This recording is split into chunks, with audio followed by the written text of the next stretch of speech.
What's up, everybody? This is Greg Birch with Delta Financial, and this is the Be the Difference podcast. This podcast is all about making you a better person in your life and in your business with coaching on sales, leadership, mindset, marketing, everything under the sun when it comes to being an entrepreneur. And we bring on guest speakers. Today, I have the honor and pleasure of welcoming Dr. Vic Manzo. Dr. Vic, how are you doing, brother? I'm doing good, brother. Thanks for having me on. I'm excited to be here. Yeah, well, thank you for coming on. I'm sitting here reading your bio. I'm like, this is gonna be an awesome podcast. By the way, I'm really excited just because I think we're gonna get some deep waters here, some good territory. You got to go deep in life. I just think that's that's where the magic's at. Absolutely, I agree 1,000%. So for those of you that are the audience that's listening or watching, when you don't know who Dr. Vic is, I'm going to do a quick introduction. So Dr. Vic is an international business success coach, certified pediatric chiropractor, 3 times author, podcaster, and speaker. Before becoming an international business success coach, Dr. Vic has been practicing a chiropractor for 11 years, to where he won Best Chiropractor in his town 4 years in a row, plus being chosen by his local Chamber of Commerce as the Business Leader of the Year when he was 32 years old, which was one of the youngest in age and in business to be selected. He was chosen by Best Under 40, which was 12 candidates over 33 communities from Shaw Media in 2016, and in 2020, the local Chamber of Commerce awarded Dr. Vic with the Best 30 Under 40 award. Dr. Vic hit his financial peak in his first 5 years of his business before he knew he needed to make a radical change to what he was doing, because he was burned out every 4 to 6 months, exhausted, unfulfilled, and not satisfied with the results that he was having. He thought when he would achieve this level of success that he would have been immensely excited, but instead it was the opposite. After some deep soul seeking, he decided to change his entire practice around and align it more to the principles, type of chiropractic that he wanted to share, and the principles that he lived by. Through this process, he took a 40% hit on his business while making these choices over a 6-month process, but he didn't just change that. After listening to many of the gurus in chiropractic and business world, self-help, and personal development, he realized he was just becoming a prototype to them and not what mattered most to him. Dr. Vic was doing all that they shared, such as reading 80 to 120 books a year, only listening to podcasts, videos, workshops, etc. It was a constant download of information, because it's been said over and over again that information and knowledge is power. But this was not working out for him, and he decided to change his ways and follow more of an approach that related to his spiritual truths, ancient wisdoms, universal laws, quantum physics, neuroscience, while also focusing on mindset, limiting beliefs, subconscious mind, reframing one's mindset, and much more. From studying all these concepts and more, he stumbled upon a formula that summed up success in a simple way. He calls it the Billionaire's Success Formula. Through his own experiences, both personally and professionally, plus all of his studies, he has created a simple process to help business owners, coaches, and chiropractors create success. The Billionaire Success Formula has helped hundreds of business owners, chiropractors, coaches achieve high levels of success without the grind or hustle mentality, sacrificing one's time, money, health, and family. Since then, Dr. Vic has written 3 books, which his latest one is called Decoding The Matrix, which came out in spring of 2022. His other 2 books are Rediscover Your Greatness and Walk in the Dark. He has a podcast called The Mindful Experiment, which is ranked in the top 1% of podcasts globally. That's amazing. Outside of his professional life, he loves doing all the things related to health, spending time with his family, his dog Hank, and enjoying his beautiful planet and nature. Dude, Dr. Vic, that's awesome. That's awesome. Thank you so much.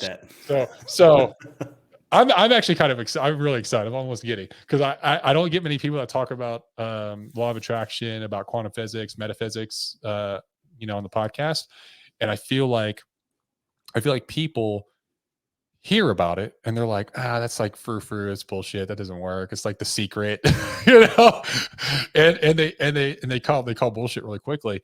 But I'm a huge believer of it. It's actually there's evidence that it exists. There's evidence in my own life that it's happened with me, and so I want to talk to you. We could talk about your chiropractic, but I really want to dig into, how did you make that transition? You're a successful chiropractor, and you're like, something's got to change, right? Something's got to change. And you took a hit on your business in order to ultimately become what you are now.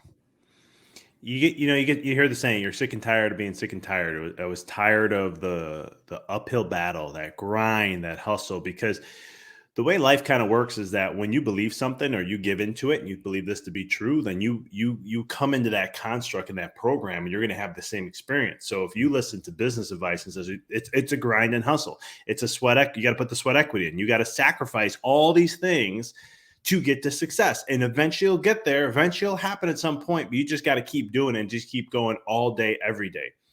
And when you believe that, you put yourself in that world. And that's what happened to me. And there just came a point where I literally, at 5 years into my practice, when we had our financial peak, I looked at my wife and I'll never forget this day. I literally thought about leaving the profession. Like, I'm like, if this is what chiropractic and the businesses aspect is all about, I'm not in. And it's not like I'm afraid of hard work. I grew up with a dad who was very strict on a lot of ways. Come from a blue collar family. I was helping him do laying carpet since I was 6 years old, long days. It's not like, hey, Dad, when are we going to get done today? How many hours? When we get done. Come on, Dad, it's got to be at least a time frame when we get done.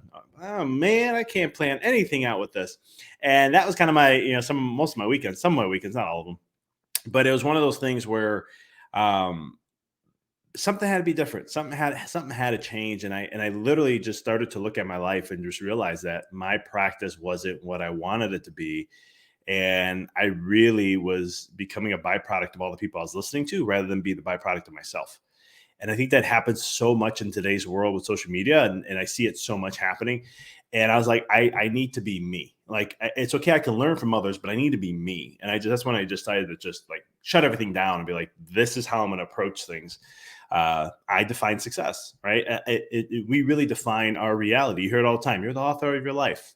You're the producer of your life, right? And I was like, well, if that's true, I'm going to be that. I'm not going to be hoping this or that. I'm going to literally define what success is. And I literally did that at that moment. Right when I thought I was going to leave the profession, I told my wife, I said, we're going to change everything around.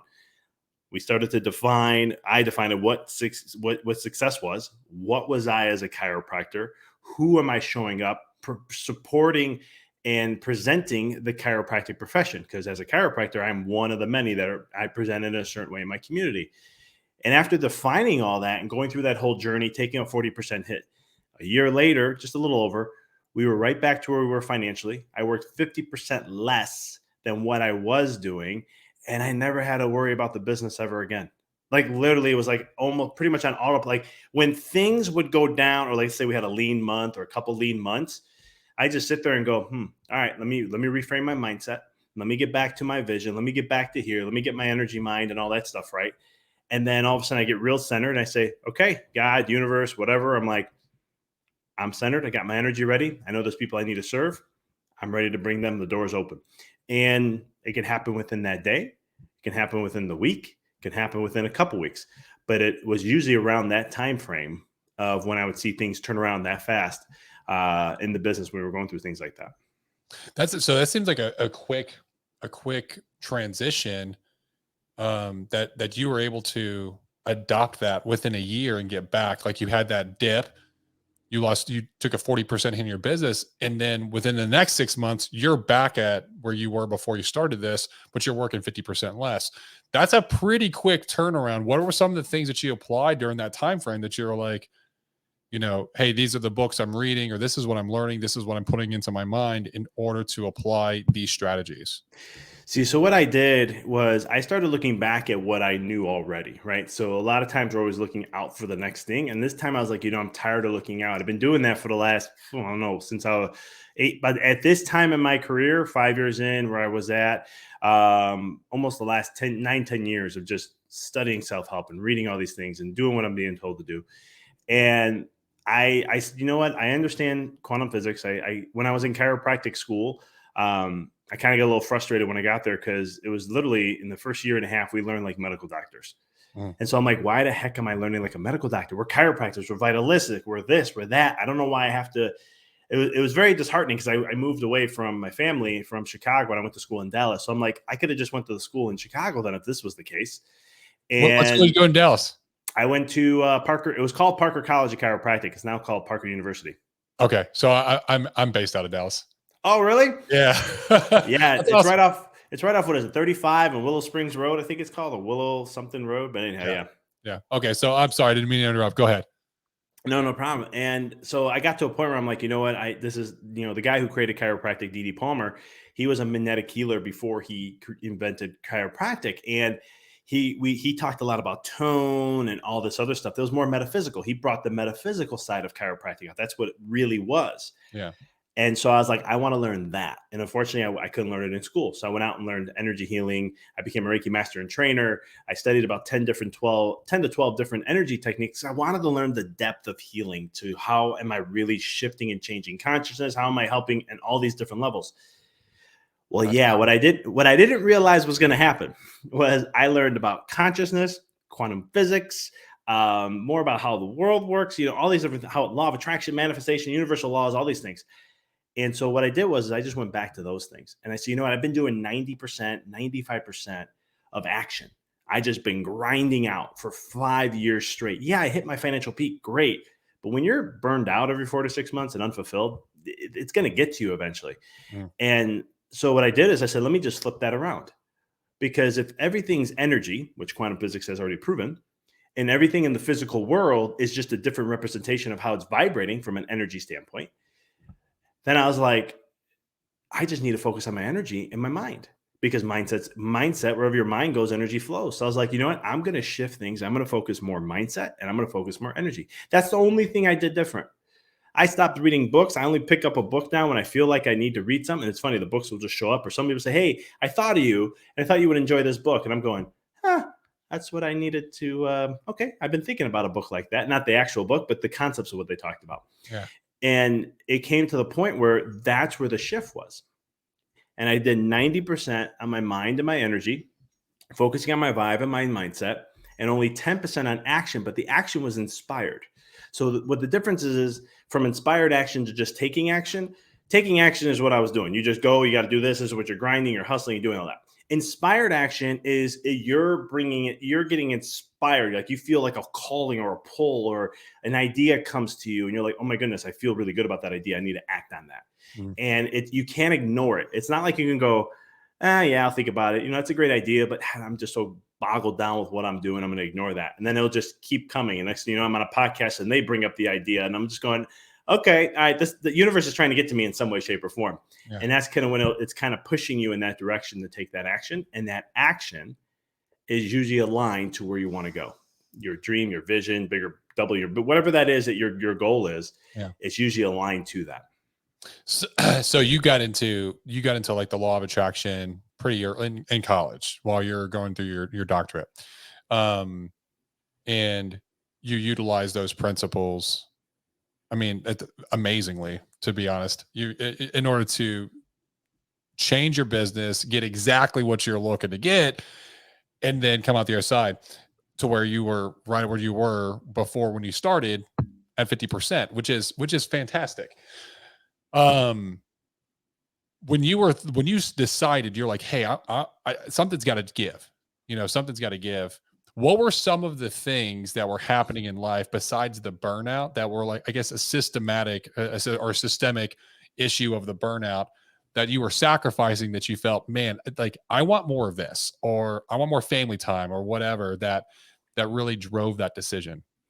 Yeah, I mean, not like my marriage was bad or anything, but I knew it could be so much stronger and so much better because I saw the potential in it, and it wasn't there. My health was not to the level of what I know, and that was really bothering me because I've known nutrition now for like 22 years and all this other stuff, but yet physically I was just like, I'm not there. You could tell I could tell I was stressed and I was just not in that physical shape I wanted to be in, and for me that's very, very important.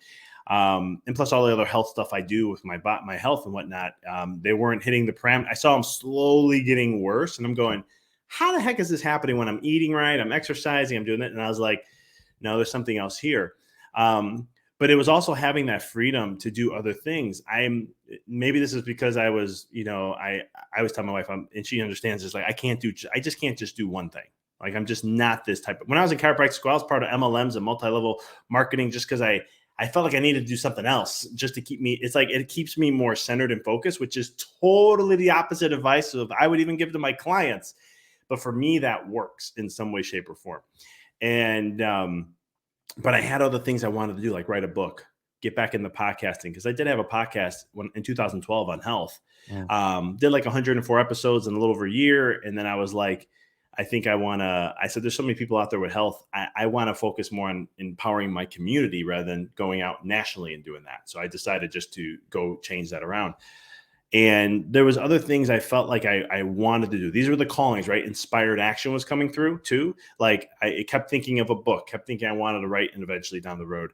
But I was like, I don't have the energy or time. Like I'm working, 4.5 days a week, which to a lot of people, that may not seem like a lot of hours, but then there's on the business stuff too. And then I'm doing those days plus the other days. And it was just getting to a point where, I couldn't put in as much as I would like to 100%. And that started to frustrate me. I wanted to do other things, and I just felt like I wasn't efficiently running my own life the way I wanted to. And that, I'm very big on efficiency. And it's one of those things where I was like, this is not how it should be. Now I say should be because I had some maybe conditioning or something in my mind. I had a vision of something for sure, where I was like, I see life being a little bit more simple than what I was experiencing. And maybe that could just be a belief, because I did go the energy healing route for a little bit, and spiritual people can be a little bit too on the airy side, as I like to call it sometimes. But at the same token though, when I started studying quantum physics, it solidified a lot of that. So then I was just like, how do I make that happen? How can I create that in some way, shape, or form? Have you ever read the book, The Surrender Experiment by Michael Singer? This is Man, very reminiscent of. I know of Surrender. I know his work. I'm trying to think if I have read that or not. I know the book. I'm trying to think, but I'm going to say no, because I don't think I have. This reminds me, like, just the fact that you're like, I don't really read, but like someone will send me a book. You're like, happens to be the book of what I need to learn. And it's like the universe sends you these signs. And that's like his whole deal is he kept having these things happen. And he would go, even though he was scared to do it, or he just like internally, he's like, I don't want to do that. That's not what I want to do. But like these signs were coming at him that he finally just said, okay, I'll do it. And he would always have this like beautiful experience, right? That was just like unbelievable, like with in a way that it changed profoundly the way that he viewed things, to the point that he said, you know what, life's going to give me what I need to get, and I'm just going to surrender to life. And he called it his surrender experiment. He's just like, if I get a sign that I want to do, whether I want to do it or not, I'm gonna do it. And he ended up creating like multiple businesses that he had no intention of building, that became, multi-million, billion-dollar businesses, just by people coming to him and asking him, hey, do you know how to do this? He's like, no, but I guess I can learn. And so it's a fantastic book. It really, he talks a lot about Zen Buddhism and doing meditation, but at its core, really, it's about metaphysics, law of the universe, and just surrendering to life. That life will give you what it is that you need. That I've never read the book, but that's exactly what I teach. It's funny. And I love hearing stuff like that, because it's one of those things where we have grown into a society where we're so left brain dominant and strong. Even business owners, we think this is the success of where I need to go and the way I want to do it. And we don't realize I was like this for the first 5 years. That's how I was too. And I started reading research about like how much does the brain can actually hold within information and knowledge compared to all the things that exist in the whole entire world, universe, and everything. And it's like 0.0000001 some odd percent. Mhm. That like shattered my ego immediately, because then I was like, huh. So when I think this is how it should go, and this is how most people are thinking, when you think this is where it should go and how it should be or what you should do, you're going into that element of that small of a percentage. It's really pretty much nothing. Instead, if you surrender and let go, right? Let go of your expectations. Mhm. This is where all my work came. And this is what I did. Focus on your vibe, because that's all you can control. The only thing you can control is your energy, your vibe, and your mind. And start to do that, and know that the universe will bring to you wherever you're vibing at all the time. And when you start to understand that, when you get into that place and just focus there, and then let go of everything else every expectation, everything. Just let it guide you. Think of the movie, was it Jim Carrey, Yes Man? Yes, man. Yes. Yeah. Just think of it in some way like that. Like just, okay, universe, and but you don't want to do it. I always tell people too, though, there is ways to help work with the mind, because the mind's not going to let you do that. Like, it's not going to let you just go foolishly in, especially someone like me, a type A personality individual. I need to have some sort of notice or guidance or something, but that's where intuition comes in. And we just don't tap into that enough. And we don't realize, and we haven't been taught. We used to, maybe back in the day, but not now, where does it show up in your body? What does that feeling show you? Right. And learn from that, because then that feeling, you can say, hey, mind, this feeling means this. If it's good or feels uplifting, you feel excited. Hey, this means that. This is when we take action. Mind, when you feel this one, which is like, sludgy, not happy, makes you feel heavy, then it's like, that feeling means no, we don't do it. Okay, you good? All right, cool. I'll let you know when that comes up. So then what you're telling your ego is, the ego goes, okay, I feel like you're tricking it to think it's still in control, but you're letting the feelings actually dictate it. It's just saying, the ego will be like, hey, Mr. Victor, guess what? You have that feeling that meant that. Just want to let you know. All right, so that means we got to do this, right? So it thinks it's in control. And when you can do that, now all of a sudden you're letting life bring to you what it is you want. And it's always, I've never, even in the scariest moments when I've made decisions, like when I took a 40% hit, that was a scary moment for me. Oh, I bet. I was looking at my stuff and I looked at my wife. I'm like, I don't know how much more we're going to take hits on this. And it was our choice. We were making the choice. But I'm like, I'm just hoping we can stop and then stay there and then recalibrate everything and then just continue to move forward. And it was funny when we were going through. I mean, it wasn't funny. It was a little nerve-wracking for a little bit. Because my mind at least will play a lot of games on me, thinking, oh, it's just going to continue. This is where it's going to go. Yep, you made a huge mistake. You listened to the coaches. You just follow the recipe. They got you to where you wanted to get to financially. You could have just, whatever. And I was just like, no, I need to stick through this. I know it's going to work. Especially when we first shifted our hours, we took a hit. It was part of that percentage, but it was a 15% hit when we started to shift hours too on top of it. And but I was just like, no, it has to work out. But when you let go and surrender to it all, it's amazing how things turn around. And sometimes it's faster than you could ever imagine. Sometimes it's fast. For me, what I've experienced when working with clients, it's usually faster. And it's the craziest thing. Like, things will come out of nowhere. Your mind's going to sit there and go, I can't believe that. How did that happen to this lead to me here, to now I'm over here. And then now all of a sudden this is all successful. I just don't know how that happened. And it's when you do that surrender, you let go of that attachment. There's all this energy attachment we have to our outcomes. And like when I work with clients, another example, when I work with clients about vision and creating their vision in their dream life, once they're done doing all this work, and it takes them a little bit of time, I tell them, okay, let it go and don't ever think about it again.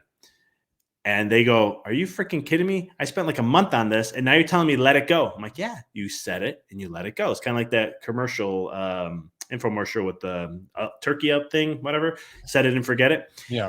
And so it's kind of one of those things. So when you talk about intuition, which I feel I'm highly intuitive. That's because I do a lot of my decisions, because I have coaches and they'll be like, you should really be doing this. And I'm like, I don't think now's the right time for that. And I just be like, I got it, but now's not the right time. And I can't explain why I know that or how I know that. It's just like a gut feeling. Right. And then over time, it's like almost like I let it marinate in my subconscious and just sit there. And then one day something happens where I'm like, you know what? Today's the day we're going to do this. I don't know why, but today's the day. And they're like, how did you come to that? I don't know.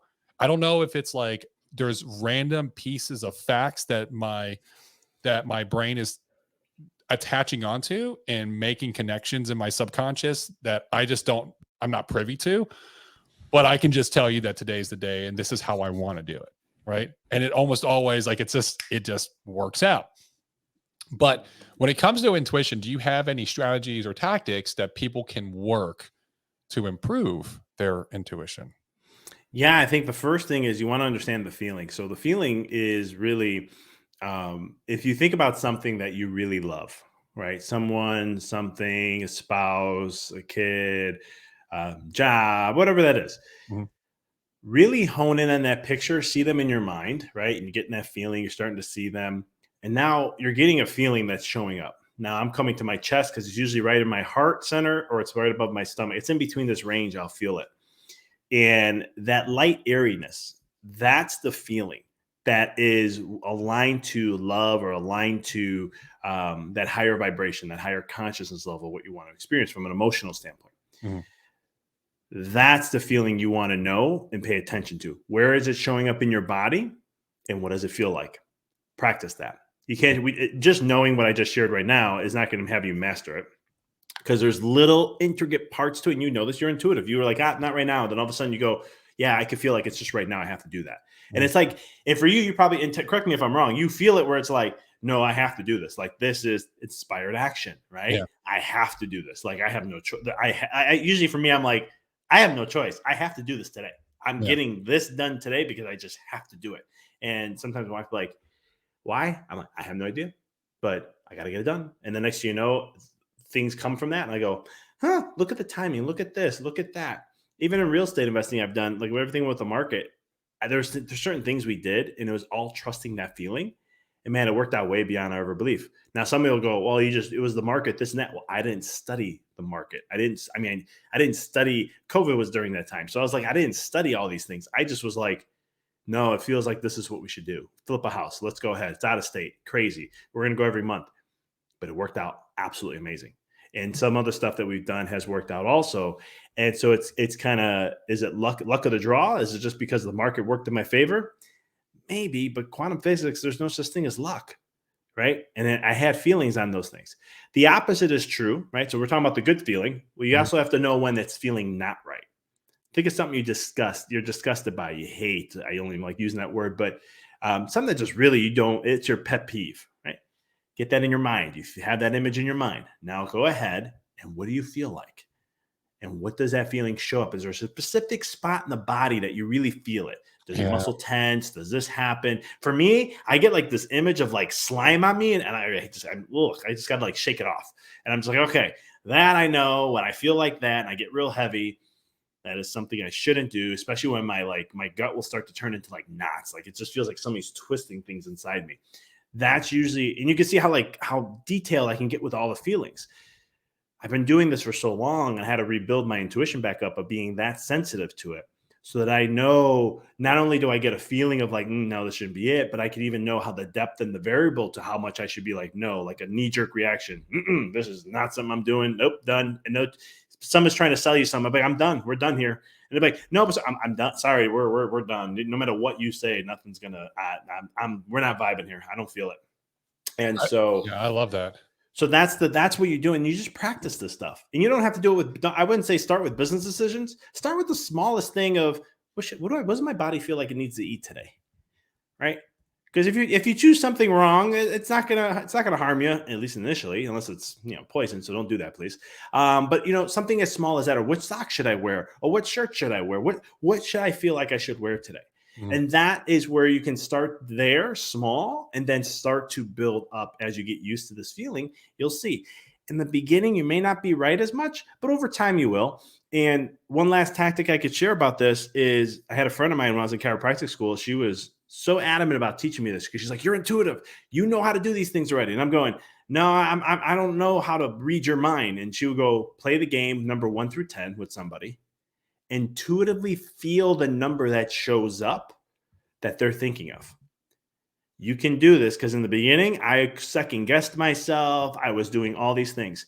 And then all of a sudden, I started to know what that feeling was. And I would start to get an image in my head, or I'd see, something that related to a number. And I say, then I don't know why that came in my head. And I tell them and they go, that's the number I was thinking of. Next thing you know, when you're 10 for 10, okay, maybe I had 10 lucky streaks, but when you go 20 for 20 or 30 for 30, then it's like, oh my, I figured something out.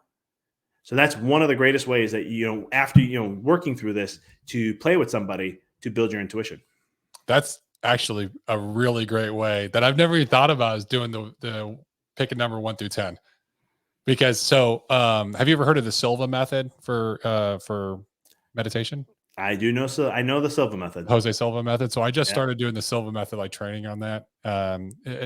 It's weird. I started reading the surrender experiment, and I was like, maybe there's something to this daily meditation. Like I've dabbled in it, but I've never been consistent. But I do understand the benefits of like centering and just keeping your mind open and really open to the world, the universe, life.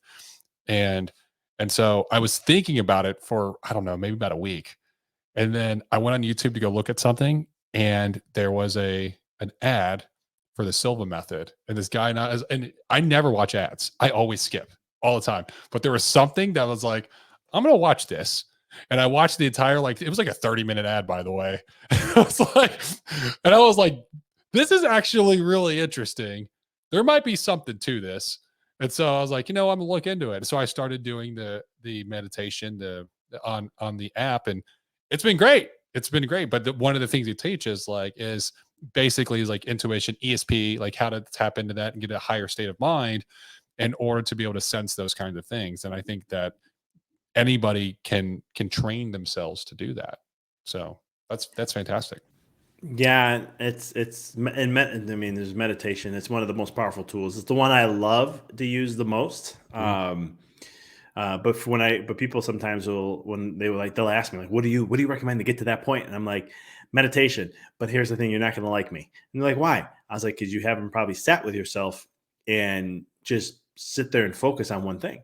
Your mind's so much caught up in all these different things. You got notifications, this, life, all these things happening that you haven't really practiced centering. So when you sit down, it's going to probably be more frustrating than it's going to be calming, at least in the beginning. But if you stick through it, I would say like at least 90 days, you'll get to the other side and you'll start to enjoy some of the benefits of what meditation can really bring. And I don't mean health and focus and productivity and that, like some of the higher consciousness level stuff, Yes. tapping into the gap, or, really, I would say you're just connecting to more of the essence of who you really are, the soul aspect of you.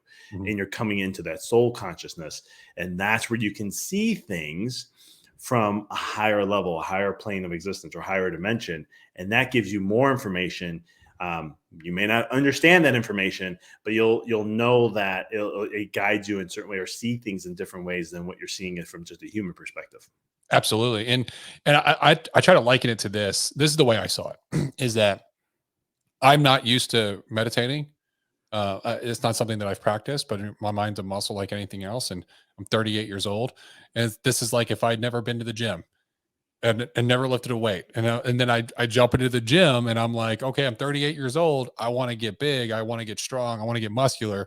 I can't expect that I'm going to be good within the first week, 2 weeks, month, 3 months. Like it's going to take time. Like my mind has been atrophied based on me allowing it to just run wild and not controlling my thoughts, not calming myself, not learning the power of focus over time, because I haven't trained it to do that. So, and for anyone listening, that's think about it like that.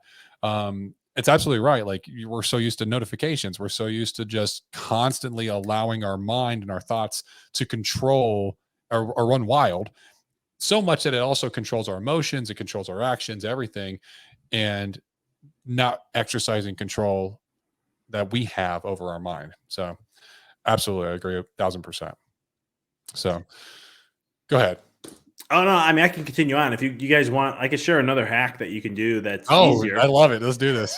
So breathwork has taken the world by storm, like Wim Hof method and stuff Mhm. like that. It's very popular now, and so happy to see that. I've been practicing Wim Hof for, I don't know, 8-9 years, but I've been doing other forms of breathwork even before that, because a lot of his work and other people's work all comes from yogic type practices, pranayama, which means breathwork.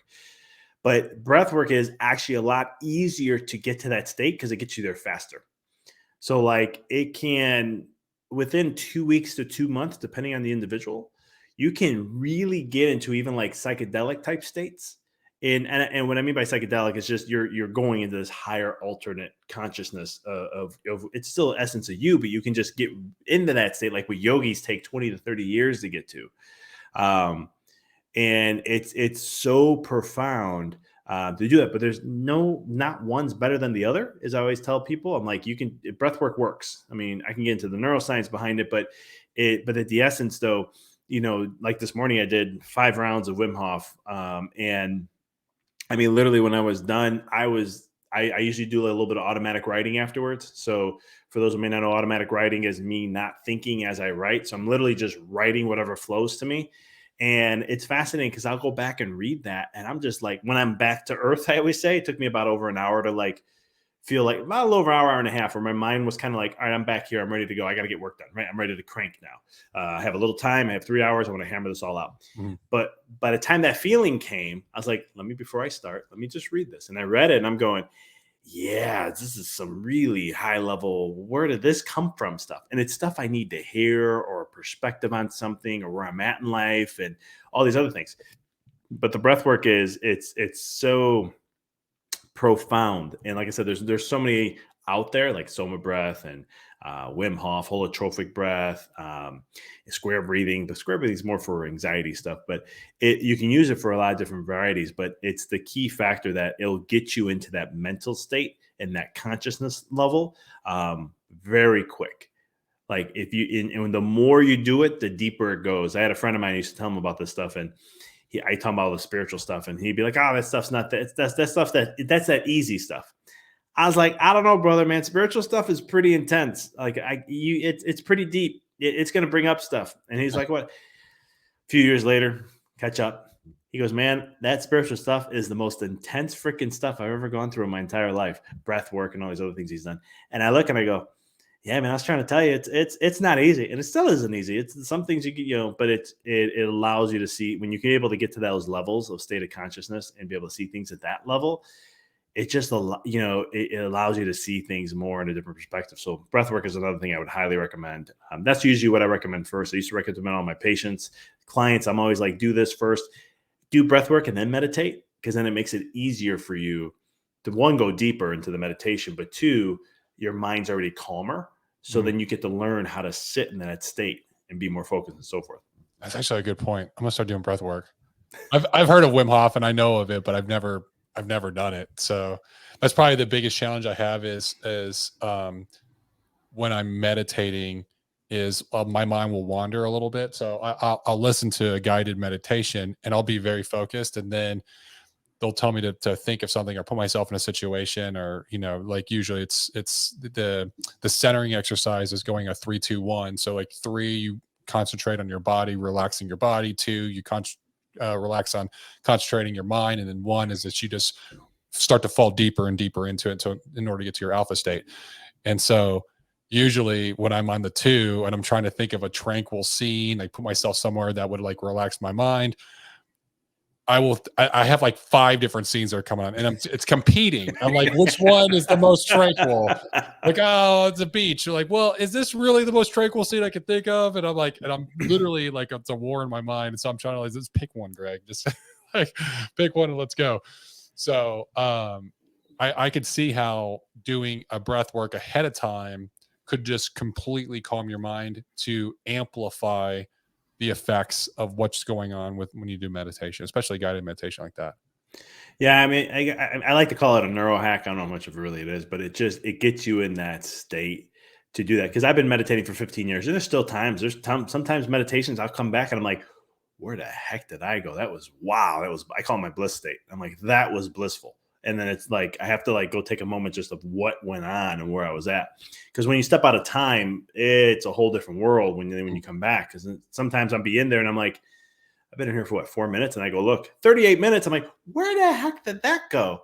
But then there's times I just can't, right? And so then I'll be like, my mind's, I got a lot on my plate, or I've just been letting my mind run wild a little bit. And I'm like, all right, let me do some breath work. Let me do a couple rounds. Let me just calm that little horse inside me down. Mm-hmm. And then from there, I can go ahead and enjoy the ride. And then that's kind of, so that's why sometimes I utilize. How often do you do when clients come to you when they first start that they're like, I don't believe in like the law of attraction and like all that bullshit, metaphysical plane? How often does that actually happen? And then you make them become a believer? Oh, I would say 90+% of the time. Yeah. I swear, when I first started getting into business coaching and I was speaking on spiritual concepts and this and that, people thought I was selling snake oil. I used to say, I'm going to help you you're going to achieve success effortlessly. Mm-hmm. And in the business world, that is the words you don't want to use. But what happens, even with clients, I have one client, 5.5 months of me telling him, focus on energy, focus on this, go do this, focus here, get to that state, become aware, let go of all your expectations, let go of that, all that stuff. 5.5 months. I'll never forget the call on the coach call. He goes, he goes, today's a different day for me. I said, oh, please explain what's different. He's like, I feel like I've been living in like a dream. Like I've been asleep. And I'm going, I know where he's at, but I'm like, let me hear him say everything. So I was like, please, what do you mean by sleep? He goes, like, I've been living a life that's not me. And I'm like, please continue. I'm liking where we're going here. So then, long story short, he goes, I think I'm starting to understand what you mean by this energy thing. I say, yeah, it's kind of a feeling. You have to go through your own experience with this. I can just guide you there.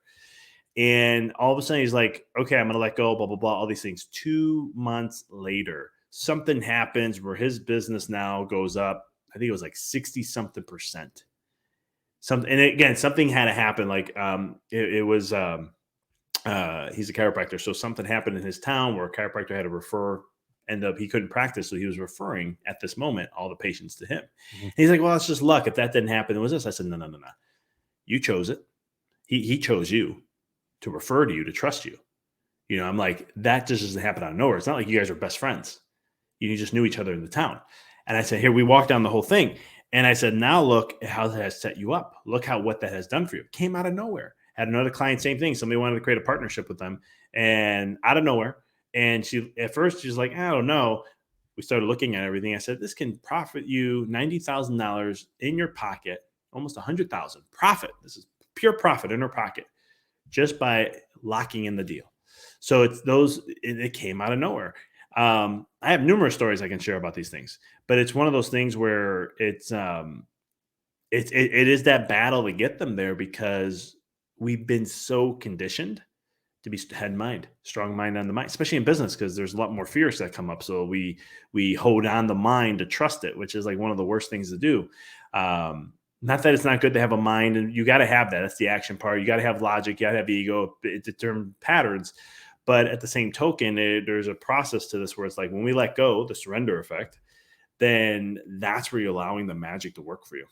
It's also an allowing. So in the book, The Law of Attraction by Michael Lozier, he talks about like part of the law of attraction, like the final step is the allowing piece. Like you have to believe it can happen. So you can attract a lot of things into your life, but if you don't believe that this is possible, or you don't believe that you're worthy of it, or you're like, I'm not completely bought into this whole concept. It's almost like you have a funnel, and in the funnel, you're trying to take marbles and you put them through the bottom. And then you take a bunch of like, stakes and you put it through this funnel. And so they're actually like the marbles aren't all getting through. Some might. So there's a little bit of evidence that it might work, but it's causing a jam, right? And that's what you're doing, is you're jamming it when you don't allow these things to happen within your life, or don't believe that you're worthy of it, or that these tactics and strategies work. And I was introduced to law of attraction and kind of this metaphysical science when in 2021. And what's funny that you mentioned Yes Man is I went and watched the movie Yes Man. There was something that was like, I'm gonna go watch Yes Man, because I was in a bad place emotionally. I just got through a breakup, and I always liked the movie. I was like how everything just kind of comes together. And so I was previously married. I've been divorced for about 8 years now, and since then I've had a relationship after relationship after relationship that have been just really toxic, right? Or some of them be okay, but just it never worked out. And I'm like, man, am I never going to get married again? No one love me? so I'm like, man, at one point I was just like, man, I'm a shit show. I just need to like be single, and I need to focus on me and just focus on being a better person. So that's what I did in that 2021. And I got introduced to this concept, and I was starting to work on personal development. And I watched Yes Man, and I was watching the movie, and I was like, that's the answer. I just need to say yes to opportunity. And I'm gonna start saying yes to all these things. And so one of my coaches was like, that's great, Greg. Hey, I'm gonna be your guy. I'm gonna say you're gonna do this, and you're just gonna say yes. So he's like, hey, what do you want to? You should have a hobby. What do you want to do? I was like, I don't know. I've been thinking about doing some MMA, some Brazilian jiu-jitsu. He was like, All right, do it. Go sign up. And literally that night I signed up, started doing it. And then I was like, you know what? I need to get back into church. And he was like, all right, do it. And so I started doing it. I started going back to the church every single week. And he was like, hey, let's keep taking this further. So I started doing all these things. This is how I started podcasting. This is how I started. Because he was like, dude, my sales started going up and agents were reaching out to me and asking, like, how are you doing this? He was like, don't you think you could help more people if you just like recorded a lot of the things that you're learning and about mindset and sales that you could share with like more people? Just record it. And I was like, I've never done a podcast. So I literally started off of my webcam that's built into my iMac and the speakers. And I would just record and just kind of stumble through it. But over time, I got better and better and better and better. And it turned into something great. And I had this like really impactful moment in church one day where I during church, whenever I was raised Mormon, so I was just like, I'm just gonna go to Mormon church, right? So I went to church, and during sacrament, they were every single time during sacrament, I would repent, and I would just be like, oh, this is stuff I need to apologize for this past week that I messed up on, right? I felt like everyone does. I kind of like I think everyone does. So I'm sitting there repenting, and a voice comes to me. It's like, you have more to be sorry for. And so I was like, I started digging deep, bro. And it was like, it was a really like, I felt like I prayed the entire church session. Probably as I was like repenting for like an hour. And I started digging deep and I started going through every single relationship that I've been in from that point backwards. And I started identifying all of these things that like these decisions that I'd made. And it was like not in line with the person that I was. It was not in line with my heart or my soul. And I had been, and I was just like, this is on me. Like the reason that I'm single, that I'm not with somebody is because of the actions that I had done. And all the way back to my marriage and the mistakes that I had made. And that previous to this, I was all like, well, they did this. This didn't happen because they did this. It was always pointing the finger. And when I shifted the perspective and I looked at it from a different lens, man, my life changed. It changed massively at that point. It was like I let go of all this baggage. I let go of like all these things that were holding me back. And I no longer felt any anger or resentment or blame towards anybody. I just let it all go. And I wished them well. And I was like, you know what? I'm the one to blame, not them. I can take care of my actions. I can't control anyone else's actions other than my own. And it completely changed everything. And that was the first moment where I was like, this is real. This is real. And so I started thinking back to all these different times when the law of attraction had actually worked in my life. And I had a situation when I was a kid, and I didn't even realize it. But when I think back and I'm like, that was law of attraction. As I wanted to be, when I was a kid, I wanted to be an officer in the United States Army so bad because of my dad. And so my dad was enlisted, but I wanted to be a captain because he talked about this captain all the time. And I used to have this very vivid imagination like sequence in my head that I would play over and over again, where I was a captain and I was in a field with a bunch of soldiers, and I was up front and I was getting an award. I was getting awarded for something. I was walking across the stage, I was getting awarded. And the more I did it, the more vivid it got. It like I could even like feel the sun almost.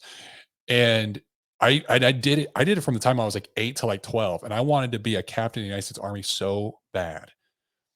And it kind of I just let it go. I stopped doing it. And when I was I should not have gotten an ROTC scholarship to get a full ride to college. I was a terrible student in high school. Like I graduated with like a 2.6 GPA. No joke. I was bad. Like wasn't smart. It was that I was lazy and I didn't apply myself. But I did really well in the ACT. I did the minimum score you have to do to get a scholarship. I just happened to be senior year was 2001 for me. September 11th, 2001 happened and they were scaling up, baby. So now they're like, we need leaders on the battlefield. So everything, like it was like all these things aligned. If I were to apply now with the scores and everything I had, I would not have got accepted as an officer. I just wouldn't have, but I did. And so I was able to serve as an officer. I hit captain. I got awarded. I got 2 Bronze Star medals. I went to 2 deployments, led soldiers combat, had all these great experiences. But now I'm like thinking about it and I'm looking back and I'm like, man, I did it back then. I didn't even know it. You know what I'm saying? Like, it's like, this is real. And what happens is that the more proof that you can find in your life where this has happened, the more you'll throw yourself into it and you'll believe it. And you can change, like you're talking about, like tune into your energy and your vibe, because it's like a magnet. If you have a positive energy and a higher level energy, you will attract these positive things into your life. If you have this negative energy and everything's bad, you're where your thoughts go, that energy is going to flow and that stuff's going to happen to you. Guaranteed. No, I love that. And thank you for your service and everything you've done, man. I appreciate that very much. Yeah. It's one of those things where the problem is that as kids, we knew this already. Mhm. Up until the age 7. That's when the logic mind kicks in. And then we think the brain literally thinks this is how the world is. And so, but beforehand, like a 3-4-year-old, I always tell people, I tell my clients, and this is the work I do, my goal is to get you back to being a 3-4-year-old, not maturity wise, emotional wise, or anything like that, but the The imagination, wonder. right? The wonder, that Yeah. curiosity. I'm always like, hang out, like, because I mean, I was a certified pediatric chiropractor, so I worked with a lot of kids. And when I had 3-4-year-olds in my office, the things they would tell me, what my instrument was I was adjusting, or it was like they're in a whole different world. And I'd just be like, their mind is and they're so vivid, because sometimes they'll say stuff and I'll be like, tell me a little bit more about that. What do you mean? And then they go, okay, Dr. Vic, and this and this and this person here. And they're so crystal clear. And I'm like, and they were teaching me how to really, they prepared me into the aspects of being a coach, right? Because I always had a vision of serving others at a grand scheme. A guy named John DeMartini, John DeMartini. He was on The Secret. He's a chiropractor. When I went to my school, they mandated us to listen to 3 lectures. We were mandated. You could not get out of them. So when they were there, you had to be there. Well, the second, I think it was the first or second one. It was in the first 3 that I had to watch.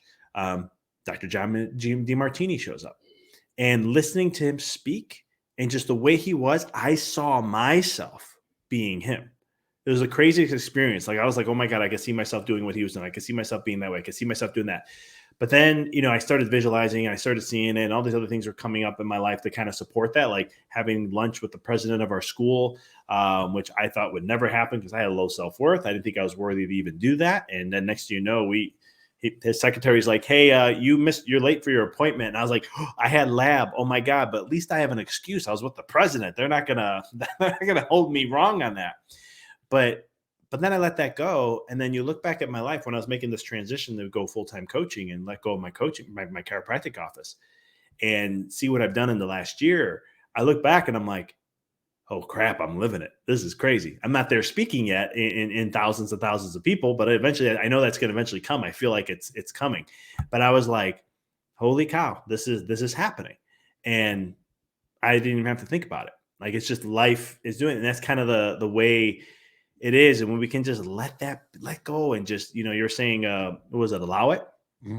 That's the thing of letting go, where you're not holding a fixation on it. You're just saying, okay, this is it. And I'm opening the doors to however that's going to show up, right? You want to get a 7-figure business? Hey, I'm leaving the doors wide open to whatever shows up for me to make that possible. I'm not going to judge anything that came in. And in my first half of my career, that's how I was doing things, where I'd be like, oh, well, this came in this way. Yeah, well, we saw a tick up in this and numbers and this and financially because of XYZ, not because of me. And then I had to change that verbiage around and say, no, I'm going to leave the door open. And when things showed up, it was just crazy. Some things where you're just like, cool, I met this person and this became a part. My whole coaching career started because of a patient. She was in the office for 8-9 months. It just happened to be the day where I was talking about something and coaching came up, and I was like, oh yeah, I'm a coach. I do some coaching here and there. I was just starting to get into it. Literally, it was like a week before I was just starting to do this. Mm-hmm. And she's like, I've been here for 9 months. I never heard anything about you being a coach. And I was like, well, I don't really like to cross the two. I like to keep this as chiropractic. And there was that.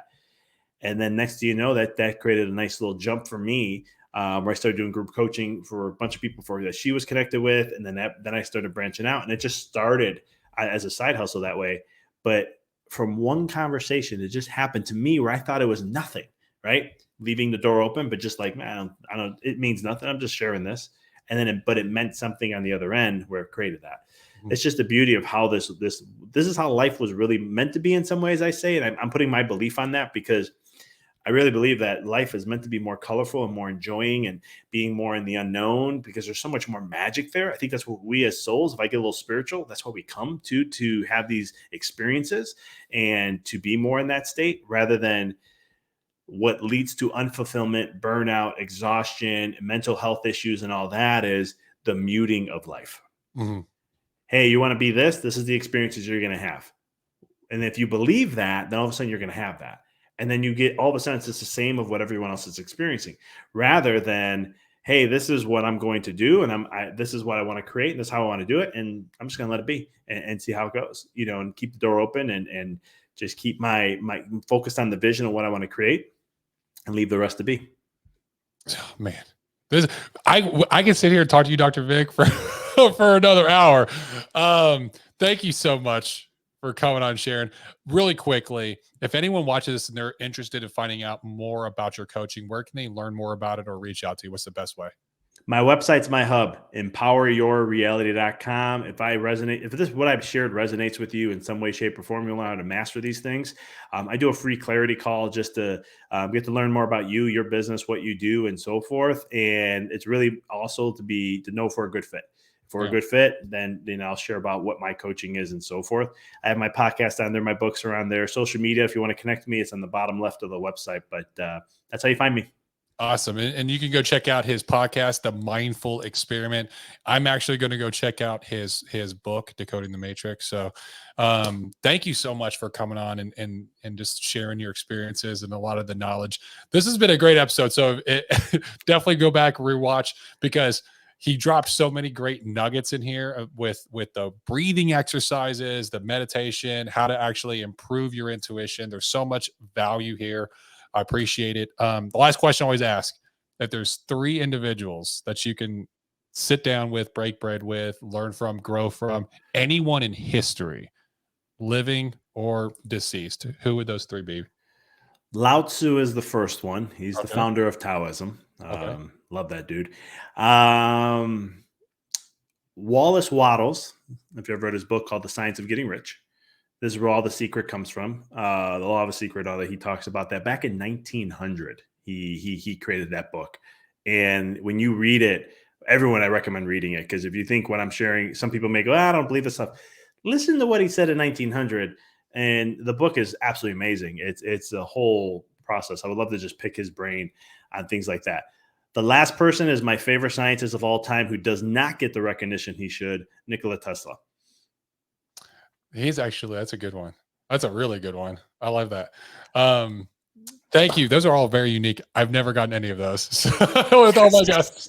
So leave it to me. There's a few other ones. I'm like, maybe I should do this, but I was just like, no. Lao Tzu is somebody I just his quote. I can sum my whole life in one thing that I do, and it's if you mastering others is strength, but mastering yourself is true power. And that quote resonates on so many levels in so many ways. And he wrote the Tao Te Ching. I highly recommend everyone listening read that. The advice he gave 2,500 years ago still applies 100% to life today.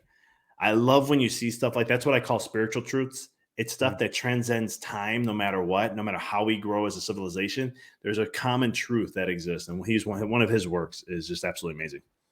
Fantastic. Thank you so much. For the audience out there listening, there's a lot of value provided on this podcast. So we ask you a favor, share this content with somebody else that can also get value. If you learned anything, if you grew, if it changed your perspective or got you to change, your thinking in some way, shape, or form, it would be the greatest honor. It'd take you only about 60 seconds or so to give a rate, review, subscribe, and share this content with a friend, maybe share it on social media in order for us to grow by word of mouth. We would be deeply grateful for it, but it would only take you a second. So this has been the Be the Difference podcast. I'm your host, Greg Birch, as always. Until next time, we'll see you.